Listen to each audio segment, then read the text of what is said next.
안녕하세요. 너즈좀입니다. 오늘은 제가 주식 종목 하나를 가지고 와서 여러분들과 이야기를 함께 나눠보려고 합니다. 지금 시장에서 가장 뜨거운 테마라고 한다면은 첫 번째로 2차 전지를 말할 수 있겠죠. 그리고 또 최근에 부상한 초전도체 관련 테마가 또 핫하죠. 그 중에서 저는 오늘 파워로직스라는 종목을 매매를 했습니다. 단순히 이 초전도체 테마 이전부터 저는 이 파워로직스를 그냥 이제 관심을 가지고 지켜보고 있었는데, 이 파워로직스라는 종목 역시도 2차 전지와 관련된 테마로 묶여 있었어요. 물론 이제 그걸로 최근에 움직인 건 아니지만 괜찮은 타이밍에 들어가면은 중장기적으로 꽤 괜찮지 않을까 하는 뭐 그런 정도의 관심을 가지고 있었는데, 마침 이게 초전도체 관련 테마로 엮이면서 급상승이 나오게 되었죠. 물론 이 종목을 중장기적인 관점으로 가져가려고 했던 제 입장에서는 최근에 나온 이런 급등이 별로 반갑지는 않지만, 아쉬운 마음에 크지 않은 금액을 가지고 이 테마에 저도 올라타서 매매를 했습니다. 주식 매매를 하시는 분이라면은 이 테마라는 것에 굉장히 많이 관심을 가지고 계시겠죠. 하지만 이 테마라는 거는 잘못하게 되면은 다시는 볼 수 없는 그런 가격대에 물려버리게 되는 일들도 빈번하게 일어날 수 있는 아주 무서운 성격을 가지고 있죠.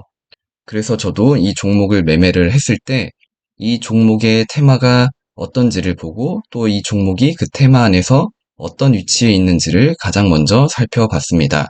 이 초전도체라는 이 이슈가 최근의 시장에서는 아주 뜨겁게 타오르고 있죠. 이 상온 초전도체라는 이 기술이 실제로 구현이 되고 또 앞으로 실질적으로 많은 발전을 이루게 된다면 그것이 가지고 올 이 경제적인 수혜가 상상도 못할 만큼 엄청나게 크기 때문에 아마도 이 테마는 굉장히 크게 움직일 수 있겠다라는 생각을 합니다. 물론 지금도 많이 움직이긴 했죠. 자, 그런데 중요한 거는 이 파워로직스가 그 안에서 어느 정도의 영향력을 가지고 있느냐 하는 거예요. 제가 이렇게 메모장에 좀 적어봤습니다.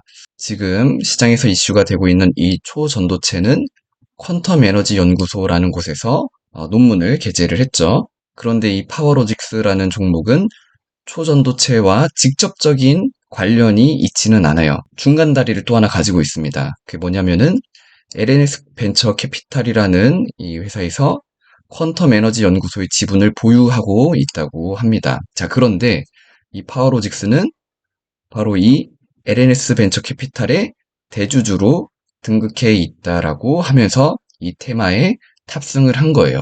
여러분들이 테마주를 매매할 때 이런 연관 관계를 잘 살펴보셔야 되고 또 조심하셔야 됩니다. 딱 보더라도 이 파워로직스라는 종목 자체가 초전도체와 직접적인 관련이 있지 않아요. 그렇기 때문에 이 초전도체라는 테마로 움직일 때도 후발주자로 이렇게 등장을 했던 거죠. 이 테마의 제일 대장주라고 한다면은 아무래도 이 서남을 말할 수 있겠죠. 서남은 이때부터 해가지고 상한가가 한 번, 두 번, 세 번, 네 번, 다섯 번, 여섯 번 정도 되는 엄청나게 큰 상승을 보여줬네요.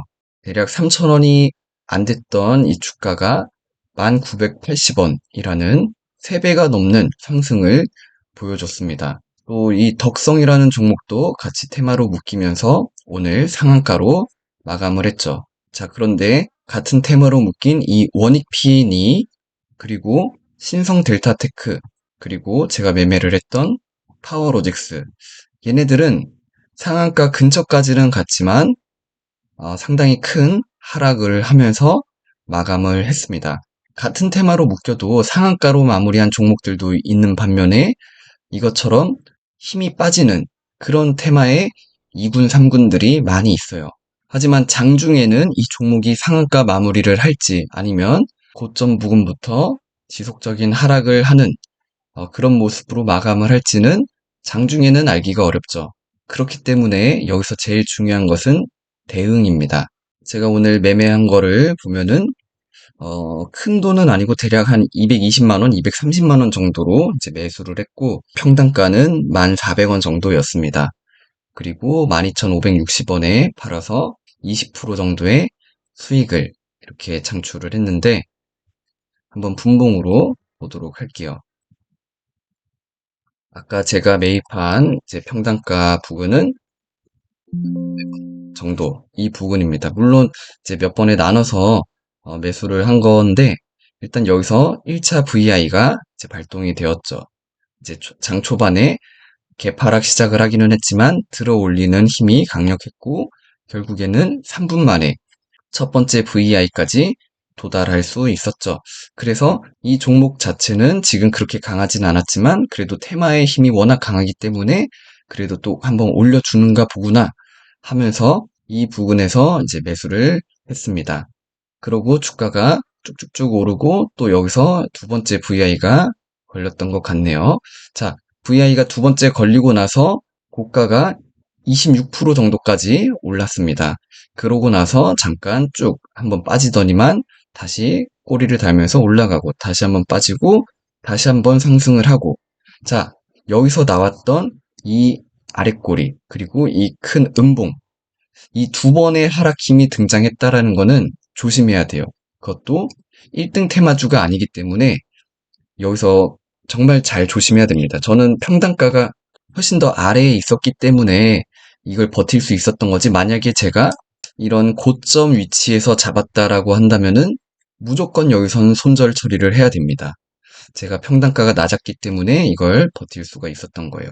자, 그러고 나서 주가가 다시 전고점 윗부분까지 상승을 해줍니다. 하지만 전고점 부분에서 저항을 맞고 잠시 하락했다가 또 반등해주고 이 위에서 잠깐 횡보하는 모습을 보이고 있습니다. 자, 그런데 이제 20선이 따라서 올라왔죠.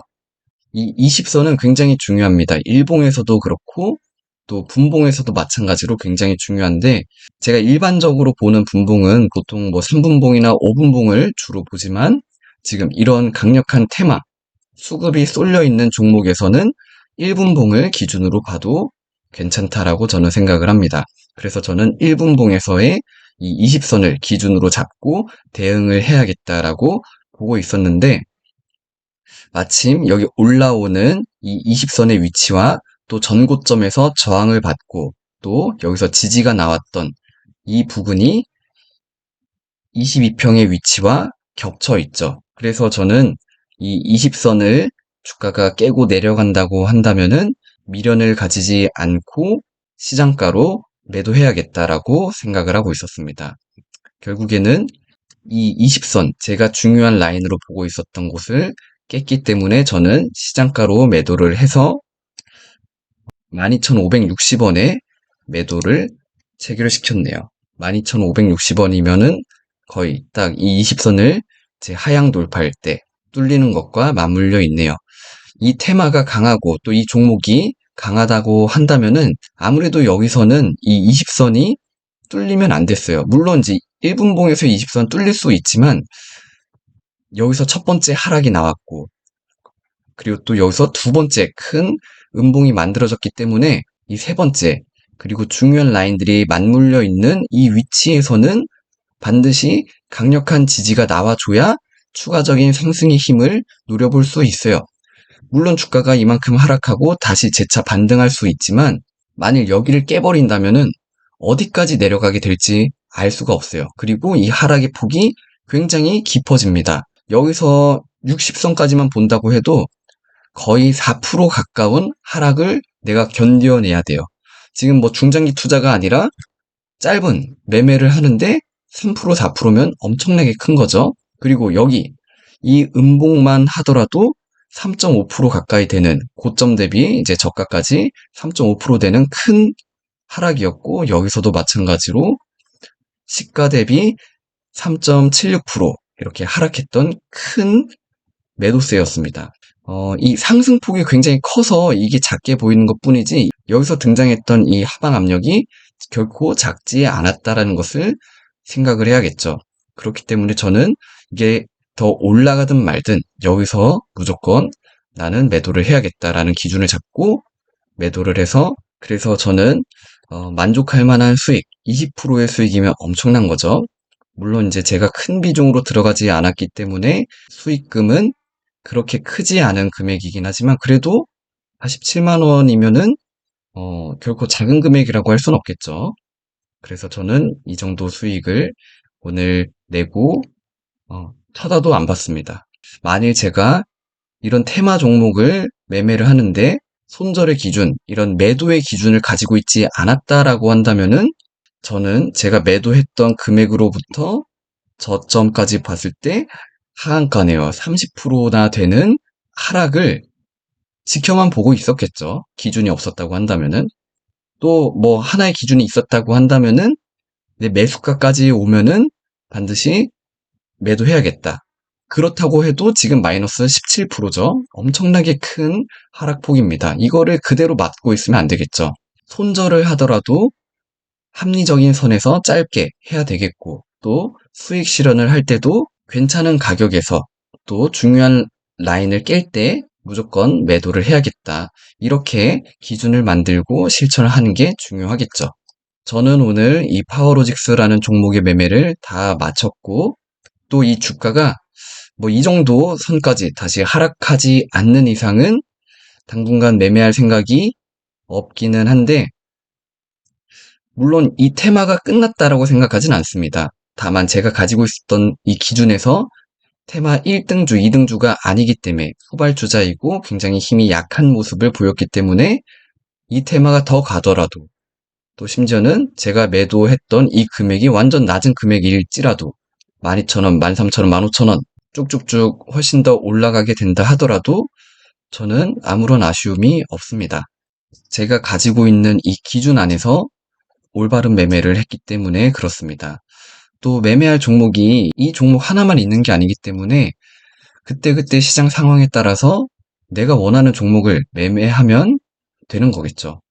제가 오늘 올리는 이 영상의 취지는 내가 오늘 이만큼 벌었다, 뭐 그런 걸 자랑하려는 게 아니라 내가 세운 원칙, 또 내가 가지고 있는 이 매매에 대한 지식을 가지고 실제적으로 활용할 수 있는 나만의 규칙을 만드는 게 이만큼 중요하다라는 것을 여러분들과 함께 나눠보려고 간단하게 좀 만들어 봤습니다.